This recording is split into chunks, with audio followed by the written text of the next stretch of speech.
তোমরা বলো, সিগারেটের এক প্রান্তে থাকে তামাক আর অন্য প্রান্তে থাকে এক বোকা। একটা ছেলে কখনো ইচ্ছা করে বোকা হয় না। কারো কাছে সিগারেট কেবল বিলাসিতা, আবার কারো কাটায় আকাশ সমান দুশ্চিন্তা। আজকে বলবো দুশ্চিন্তার ভাঁজ কাটানো সেই বোকা ছেলেটাকে নিয়ে। বাস্তবতার চিন্তায় গ্রাস করলে মেধাবী ছেলেটাও এক সময় মেধাশূন্য হয়ে যায়।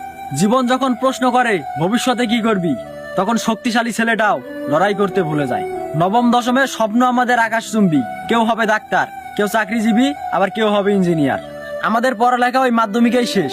এরপরে কেউ শ্রমিক, কেউ কৃষিকাজে, আবার কারো ছাড়তে হয় দেশ। লোক সমাজে বলা হয় পড়াশোনা ব্যতীত সাফল্য সম্ভব নয়। হ্যাঁ, আমরাও করতে চাই, তবে আমাদের বেলায় কেন সম্ভব নয়।